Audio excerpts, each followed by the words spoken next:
If you've just swept your opponent, don't stop. Keep going. That's why we call this book Non-Stop Jiu-Jitsu. In this case, you've just finished sweeping your opponent with a ball and chain sweep from De La Riva guard, and you're following up with a guard pass that's really well adapted to hook together to that guard sweep. So you're going to use a ball and chain sweep to knock the guy over. Then you're going to use this smash pass, which is covered on pages 186 and 187 of Non-Stop Jiu-Jitsu, to get past the guy's guard. Okay, now we're going to pick up where we left off. And just like I said in the intro, we're going to make sure we don't miss an opportunity to pass as we sweep the guy. So let me give you an example. So if he was down, if we go back to we kind of recreate the position we left off in, it would be basically this. So what I find a lot of people do is they have this mentality. Okay, I got the whole sweep thing out of the way. Now I need to pass. So they're going to back up, let the guy recover, and now they go, okay, now I'm going to pass the guard. But what happens is they've made him more comfortable. They've given him time to adjust. They've missed an opportunity where he's a little bit, whatever you want to call it, confused by the sweep or just kind of a little bit lost his orientation. So instead of resetting and giving you a time to tack back, I'm just going to maintain my grips, everything, and I'm going to start working for the pass immediately. So when I'm here, I have the sleeve. Typically, one thing that I'll change is from this hand will go there. That's a very easy change, and generally you're not going to lose position doing that. So once I'm here, I'm going to be just like this. I'm going to make sure I post here, but I'm keeping pressure on his hip. And I'm not just putting my weight. Look, I am pulling him to me. That's key. I am pulling him into me and using my head as well. I don't really want his head to get underneath so that he could invert, and I don't want his head to get away so that he could recover this leg. Exactly. So I need to lock him kind of at this angle right here. That's what I want. Once I feel comfortable here, this backhand now is going to let go. It's going to swim. I'm looking for the back of the collar. It's not mandatory, but that would be the best case scenario. So once I feel really tight here, now I'm looking to catch the back of that collar or just kind of a mid-grip back.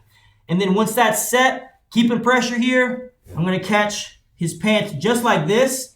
Look, this leg is going to come over so he can't follow me as I walk behind him. Very simply like that. And then from here, just going to flatten him out and be ready to move on with my submission. So again, you look at it from the back side. So I'm not just holding. I'm really pulling with this arm. I'm driving into him. Remember, I don't want him to stretch away. I don't want him to roll underneath me. I don't want to invert. I'm sick of the Barambola, all this thing, okay? Let's just shut it down. Let's get it out of there. So I'm pulling him in. My head's posted. My leg's posted for balance. Really tight. You can watch this hand come back. I'm looking to get that collar to keep me tight. This hand here is coming to the pants. Get behind him right here. Finish this way, however you prefer. And again, the idea is, I don't want to miss opportunities. I want everything to be connected in my jiu-jitsu. One thing that you see a lot, I'm not going to mention any names, but if we just look at like MMA, for example, you have guys that are really great strikers and they really great jiu-jitsu, but their wrestling kind of sucks. So they're not able to connect things together. They can do one or the other, but the middle is missing. And so, I don't want to be like that. And of course, I don't want the viewers to be like that with their jiu-jitsu. If you sweep a guy, you need to be able to pass. And if you can maintain your grips and keep the pressure, right after the sweep is going to be the best time for you to pass. Because that's when the guy is he's lost his orientation, he's thinking defensively, and that's going to be the best time to put it on him. To go back a step, Brandon, I know you talked about it, but what is hard for the people to feel, because they're watching this, is that there really was a lot of pressure on the collar. Yeah. You're really pulling, and the pressure on the shoulder, of your shoulder on this leg, to stop this leg from coming up. Yes. If we could just work through for a second, the main thing that's going to happen, if you're able to stretch here, look, that's going to happen.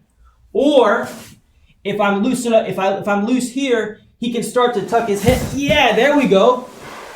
And again, okay, in both those scenarios, I still got the 2. That's great. But you know what's better than 2? 3 more. That's 5. It's a hard deficit to come back from in a jiu-jitsu match. So I don't just want 2, I want those other 3 coming with it. And then I have a very, very secure lead. I can really put pressure to finish because the guy, now he's taking chances. What do you do to deal with the person pushing the head? Because that's another thing you're going to run into a lot, I'm guessing. So show me what you mean. So I'm We're here. here. The guy's trying to he can't move his leg, but he's going to be trying to push your head here. This is common. So don't push, but just watch my head when I pass. Watch where it's going to go, okay? If I just do the pass very basically, look where it goes. You were pushing my head down, right? Mm-hmm. It's moving down, right? That's just going to square me up. Does that make sense?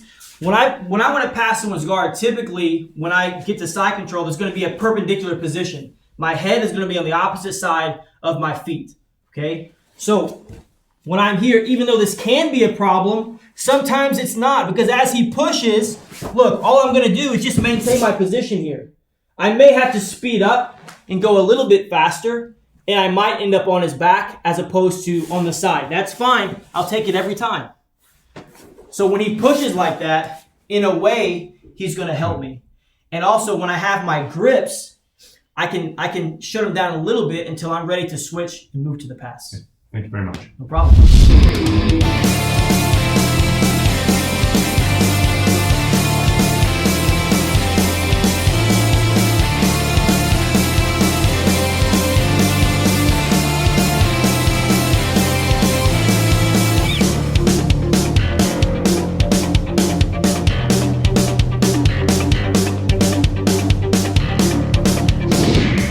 This whole book, in glorious color, lots of details, lots of text, many, many pictures, is available on Amazon. Check it out if you like jiu-jitsu and if you like books.